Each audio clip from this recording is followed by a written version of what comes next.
쪽지가 하루 종일 나를 지배했다. 내가 하숙하고 있는 집에서 내게 밥상을 날라오는 것은 숙이었다. 아침밥을 먹고 나서 난 밥상 위에 쪽지 편지를 두고 나왔다. 숙이가 밥상을 내어가는 것을 나는 확인했다. 숙이는 쪽지에 쓴 나의 편지를 읽었을 게다. 숙이. 그 여자는 옛날 어느 천사의 정통적 후손이다. 만일 옛 천사에게 생식기가 있었다면, 그래서 그 생식기가 어느 날 그 천사로 하여금 딸 하나를 갖도록 명하고, 그 딸이 딸 하나를 낳고, 또 그 딸이 딸 하나를 낳고, 딸의 역사는 계속되고, 그래서 낳아지는 딸마다 천사가 넣어준 피는 흐려졌다고 해도, 그러나 우생학은 유전인자의 변덕스러움을 우리에게 보장해준다. 아마 옛 천사가 낳아놓은 대대의 수많은 손녀 중에서 가장 그 여자와 닮은 손녀는 숙이일 것이다. 천사는 웃을 줄을 모른다. 천사는 때때로 어지러운 듯이 부엌 문기둥에 손을 짚고 그 손등에 이마를 대고 옆눈길로 마당만한 크기의 하늘을 오랫동안 올려다본다. 천사의 볼은 추운 날엔 때가 10개 일어서 분가루를 잘못 바른 것처럼 가련하다. 말수적은 천사는 그러나 밥상을 들어줄 때 많이 드세요라고 말한다. 천사는 서글프게 웃으면서 그 말을 한다. 고등학교만 나온 천사는 국민학교 3학년에 다니는 동생을 가르친다. 천사의 나직나직한 목소리는 4936, 5945가 되어 불 꺼버린 나의 방으로 그 여자 방의 전등 불빛과 함께 스며들어 온다. 천사는 세금 받으러 온 사람 앞에서도 말을 더듬는다. 어머니가 시장에서 돌아오시면 이란 짧은 말을 하는데도 5분쯤은 걸린다. 천사는 껍데기가 나무로 되어 있는 고물 같은 라디오를 사랑하여 시간 나는 대로 그 앞에 앉는다. 천사의 라디오는 돌아가신 그 여자의 아버지가 부자였다는 증거품으로서 몇 개 남아있지 않은 물품 중에 하나다. 천사는 결코 라디오의 볼륨을 높이지 않는다. 천사는 내가 방 안에 들어있을 때는 항상 공부를 하거나 요컨대 중대한 일을 하고 있는 줄로 안다.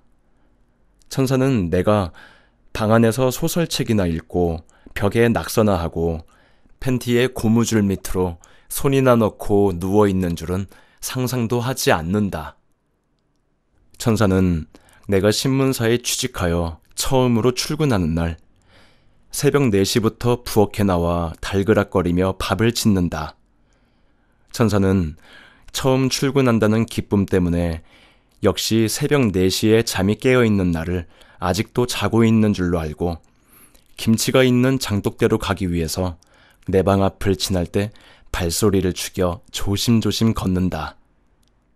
천사는 나를 사랑하지 않는다. 다만 천사는 그 앞에서 조심하지 않으면 안 될 손님처럼 나를 생각하고 있을 뿐이다. 천사는 내가 다른 곳으로 하숙을 옮겨갈까봐 항상 두려운 눈길로 나를 바라다 본다. 천사는 자기 집이 다른 곳과 같은 액수의 하숙비를 받으면서도 반찬은 유난히 좋지 않다는 것을 잘 안다. 천사는 때때로 밤이 깊었을 때 마루에 나와서 소리 죽여 운다. 천사가 우는 이유는 밤하늘처럼 어둡기만 하다. 천사는 성우가 되기 위해서 공부한다. 천사는 고은정의 목소리를, 장서일의 목소리를, 유병희의 목소리를, 윤미림의 목소리를 틀림없이 흉내낼 줄 안다. 천사의 어머니가 방송 드라마 대본 하나를 구해다 줄 것을 나에게 부탁한다. 천사는 내 방에 불이 꺼지고 내가 잠이 들었으리라고 짐작되면 내가 구해다 준 대본을 보며 연기 공부를 한다. 천사는 우는 장면을 여러 가지 형식의 울음소리로 연습한다. 천사는 우는 장면을 연습하고 나서는 멋쩍은 듯이 쿡쿡 웃는다. 천사는 여러 가지로 웃을 줄도 안다. 천사가 웃는 연습을 하고 있을 때는 천사가 아닌 것 같다. 천사가 예술이 어떤 것인가를 나에게 가르쳐주고 있다. 천사는 어느 방송국의 성우 모집 시험에 응시한다. 천사의 목소리는 마이크에 맞지 않는다. 천사는 불합격이다. 천사는 더욱 웃을 줄을 모른다. 천사는 이제 방송 드라마 프로는 듣지 않는다. 천사는 자기의 불합격을 몹시 부끄러워한다. 천사가 만일 그 여자의 소원대로 성우가 되었더라면 얼마나 좋았을까? 천사는 쾌활해졌으리라. 천사는 내가 밀회를 신청하더라도 응할 만큼 스스로를 떳떳하게 생각했으리라. 천사의 손은 너무 빨리 늙어간다. 천사의 손은 구공탄제가 담긴 쓰레기통과 말표 세탁비누와 찬물 때문에 40살을 먹어버린다. 천사의 마음의 나이는 그 여자의 얼굴 나이와 손의 나이를 합친 것만큼은 된다. 천사는 60살, 천사는 할머니. 천사는 곧 죽어버릴지도 모른다. 그렇지만 제각기의 인생인 것이다. 20살짜리의 얼굴을 가진 할머니는 반드시 불행한 법이라고 누가 나에게 가르쳤단 말인가? 설령 불행하다고 하더라도 누가 아침 밥상 위에 쪽지를 써두고 나오는 따위에 서투른 짓을 하라고 나에게 속삭였단 말인가? 같은 집에 살면서 말도 변변히 주고받지 못하였군요. 꼭 그래야 할 이유도 없으면서 말입니다. 시간이 나신다면 오후 8시에 요 앞 한길에 있는 매미다방으로 나와주셨으면 고맙겠습니다. 차라도 함께 들면서 세상 돌아가는 얘기나 해보았으면 좋겠습니다. 편지 자체는 별로 웃을 게 없었다. 그러나 그 여자를 다방으로 불러내야 할 이유를 스스로도 충분히 납득하고 있는지가 문제다. 세상 돌아가는 얘기나 해보았으면 배꼽 빠질 이유였다. 그 여자는 죽을지도 모른다는 생각도 우습기 짝이 없는 이유가 된다. 그런 생각 속에 숨어있는 엄청난 기만, 교활, 위선을 과연 스스로 감당해낼 자신이 있다는 얘기인지. 차라리 그 여자가 탐이 난다고 말해보자. 탐. 그것은 우선 그 여자의 하반신을 나의 하반신에 밀착시키는 짓이라고 생각해보자. 그러면 이유는 훌륭하다.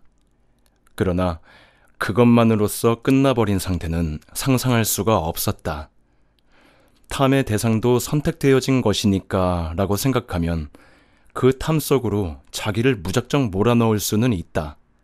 그러나 선택 이후의 사태에 대한 책임을 지는 것은 지금의 내가 아니라 나중의 나다.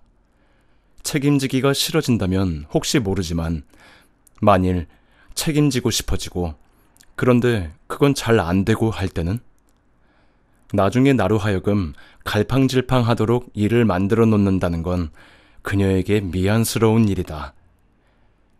제각기의 인생은 제각기의 것이다. 참 옳은 말씀이다.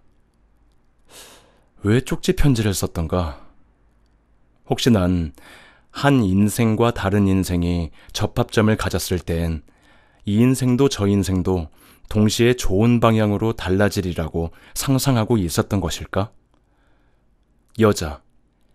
그것은 25살짜리 사내에겐 생활을 구입하는 많은 방법 중에 하나가 될 수 있으니까?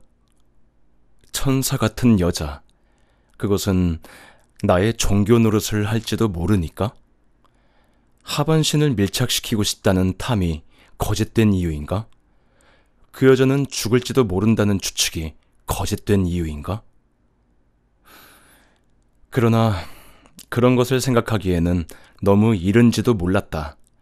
수기가 다방으로 나올 것인지 아닌지가 의문이어야 할 때였다. 나왔다고 하더라도 내가 차 한 잔 사준 걸로 우리가 만나는 행사는 끝나버릴 수도 있는 일이었다. 오늘 저녁부터 두 사람의 인생이 금방 달라지기 시작한다고 얘기할 수만은 없었다. 6시에 회사에서 퇴근하자마자 난 어제 저녁 웅길이와 약속한 장소로 갔다. 웅길이와 내가 돼지 구하는 일을 맡기로 했었다.